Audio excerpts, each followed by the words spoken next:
নাম গন্ধ নেই, একটা মেয়েকে এভাবে একটা ফাঁকা রাস্তার মধ্যে দাঁড় করে রেখেছে, কোনো সেন্স নেই। ও কি মানুষ? হ্যাঁ রিয়া, ও আমি চলে এসেছি। এসেছে তুমি? ইয়েস রিয়া, তুমি ডেকেছো আর আমি আসবো না, এটা হতে পারে? বাহ, আমি তো তোমার জন্য অপেক্ষা করছিলাম। আচ্ছা তোমার কি কোনো সেন্স নেই? তুমি একটা মেয়েকে এভাবে এতক্ষণ ধরে দাঁড় করে রেখেছো। আচ্ছা রিয়া, আমি জানি আমার আসলে তুমি তো জানো আমি একটা কারখানায় কাজ করি। এই কারখানার বাবুকে কতক্ষণ ধরে বললাম যে ও কাকা একটু ছেড়ে দাও, আজকে যেতে হবে, গার্লফ্রেন্ড ডেকেছে। অনেকদিন ধরে একটা কথা বলবো বলবো বলবো বলছে, বলতেই পারছে না। আর আজকে তো আমি জানি তুমি আমাকে কি বলার জন্য ডেকেছো। আমার মনটা তো আনন্দের লাড্ডু ফুটছে। হ্যাঁ ও আচ্ছা, তুমি জানো আমি তোমাকে কেন ডেকেছি? এ বাবা, তো একটা গার্লফ্রেন্ড তার বয়ফ্রেন্ডকে অনেকদিন পর একটা কথা বলতে চাইছে, মনের মধ্যে জমিয়ে রাখা কথা। কি বলতে পারে? আচ্ছা, একটা গার্লফ্রেন্ড বয়ফ্রেন্ডকে কি বলতে পারে? I love you, right? ওরা এই দাঁড়াও দাঁড়াও দাঁড়াও, তুমি আমাকে আই লাভ ইউ বলতে চাও তাই তো? ওরা বলে দিয়েছে। কি বলছো তো? কি বলছো তোমরা? আমি ওকে আই লাভ ইউ বলবো? হ্যাঁ, কে বললো? ও গড, তুমি ভাবলে কি করে আমি তোমাকে আই লাভ ইউ বলবো? এই রিয়া দাঁড়াও দাঁড়াও, আমার তো কোনো হিসেবটা অঙ্কটা মাথাতেই আসছে না। মানে তুমি আমার সঙ্গে 6 মাস ধরে, এই না 7 মাস 13 দিন, হ্যাঁ 7 মাস 13 দিন ধরে আমার সঙ্গে প্রেম করলে, এদিক ওদিক ঘুরলে, যা চেয়েছো তাই দিয়েছি, আর এখন এসে তুমি বলছো তুমি আমাকে আই লাভ ইউ কেন বলবে? এই যে শোনো, তোমার সাথে আমি 7 মাস 13 দিন কি 14 দিন বা 1 বছর থাকি, ভাবলে কি করে যে আমি তোমাকে I love you? Oh God, তোমার এক্সপেকটেশন লেভেলটা তো এই উপরে। এই রিয়া, তোমাকে আই লাভ ইউ? এই রিয়া, আমার না কিছু মাথায় ঢুকছে না। তুমি আমাকে ভালোবাসার কথা বলার জন্য এতগুলো মানুষের সামনে আজকে ডাকোনি? না, এই তোমরা কি ভাবলে আমি ওকে আই লাভ ইউ বলবো? এই বাবা, তুমি এটা ভাবলে? এই এই এই এই, তুমি তুমি তুমি আমার সঙ্গে মজা করছো, ঠাট্টা করছো, আমি জানি। তুমি আমাকে এরকম ভাবে মজা করতে পারো না। মজা করতে পারি? আমি তোমার সাথে কোনো মজা করছি না। আচ্ছা তুমি ভাবলে কি করে? এক সেকেন্ড, তুমি ভাবলে কি করে? তুমি একটা কারখানায় আচ্ছা ছাড়ো ছাড়ো ছাড়ো, ওসব কথা ছাড়ো। রিয়া, দুদিন আগে তোমার জন্মদিন ছিল। তোমার জন্মদিনে তোমার সব থেকে বেস্ট গিফটটা আমি তোমার জন্য কিনে এনেছিলাম। তুমি তো জানো আমি ওই কারখানায় কাজ করে মাসে 6,000 টাকা মাইনে পাই। সেখান থেকে 4,000 টাকা আমাকে মায়ের অসুস্থতার জন্য রাখতে হয়। মায়ের ওষুধ, তারপর বাবার ওষুধ, তারপর ডাক্তার দেখানো। মাত্র 2,000 টাকা বাঁচিয়েছিলাম আমার হাত খরচের, সংসারের খরচ।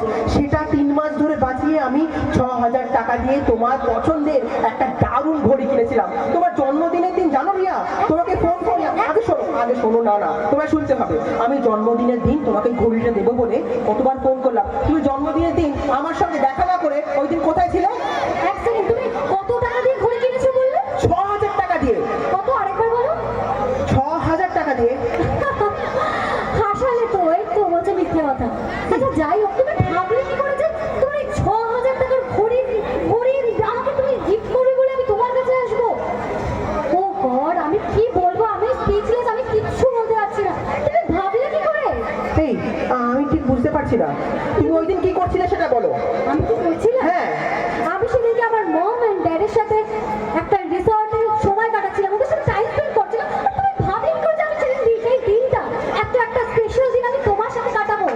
মানে তুমি সেই দিনকে তোমার বাবা মায়ের সঙ্গে রিসোর্টে তোমার জন্মদিন সেলিব্রেট করছিলে?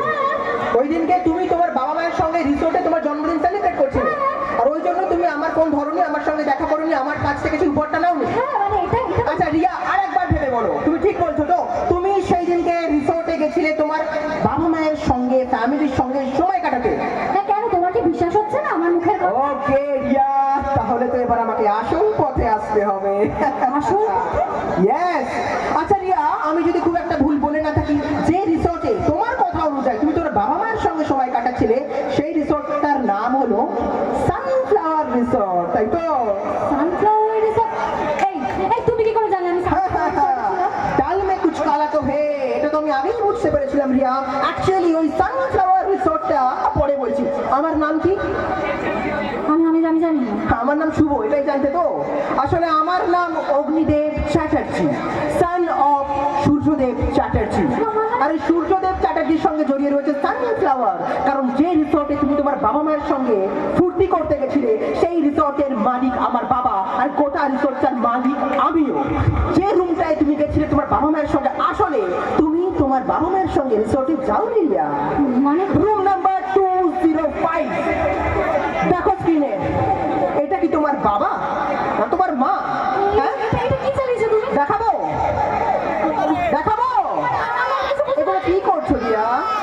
এগুলো একটু বন্ধ করো প্লিজ, বন্ধ করো। তোমাকে ভালোবেসেছিলাম, তাই তোমার সম্মানহানি হোক আমি এটা চাই না। কিন্তু রিয়া, তুমি তোমার বাবা মায়ের সঙ্গে সেদিনকে রিসোর্টে যাওনি বার্থডে সেলিব্রেট করতে, তুমি গেছিলে রাহুল দত্তর সঙ্গে সেলিব্রেট করতে। তোমার নাম রিয়া সেন, তাহলে ওই রুমটা রাহুল দত্তর নামে বুক করা কি করে হলো? যে রুমটায় তুমি ছিলে, তোমার বাবা কি করে দত্ত আর তুমি কি করে সেন হয়ে গেলে রিয়া?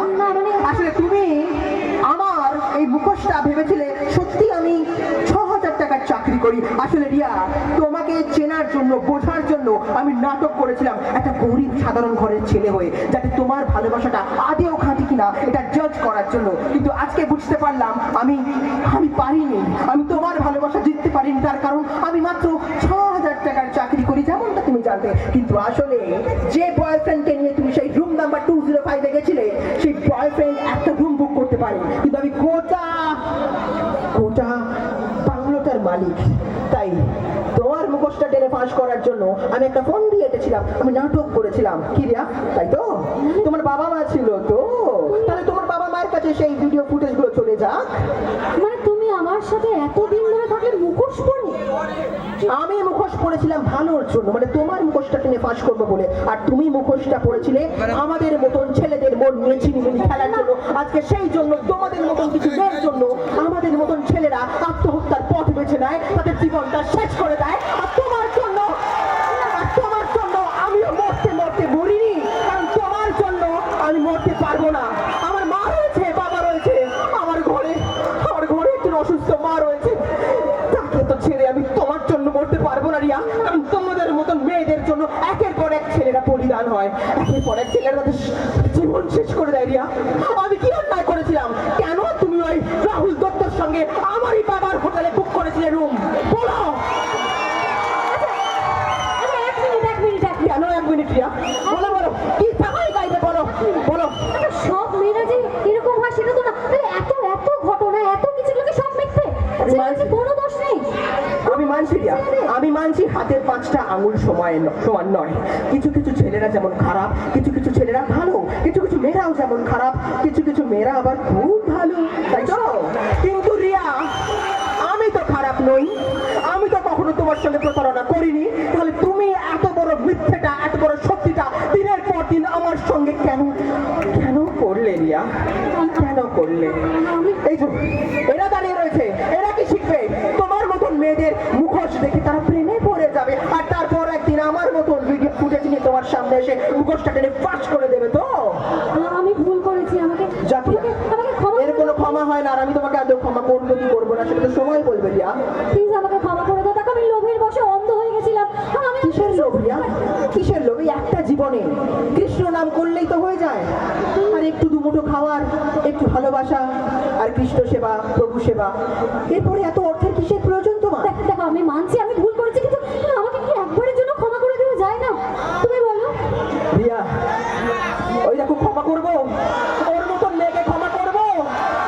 আপনারা তো এতক্ষণ ওকে সাপোর্ট করছিলেন, ক্ষমা করবো না? ও কাকা, লাভ ইউ কাকা। সবাই তো দাদা, আমার দাদা বলে দিয়েছে তোমাকে সাপোর্ট করতে না। আমাকে কি ক্ষমা করবে? তাই যাওয়ার আগে এটা আওয়াজগুলো শুনে নাকি? এই রিয়া, যাওয়ার আগে তাই তোমাকে আমি একটাই কথা বলতে চাই। কি বলো? সবার হাততালি চাই, সিটি চাই। হ্যাঁ, এখন কি তোমরা আমার সাপোর্টে? বলবো না গো আর কোনদিন ভালোবাসো তুমি মোরে, বলবো না গো আর কোনদিন ভালোবাসো তুমি মোরে।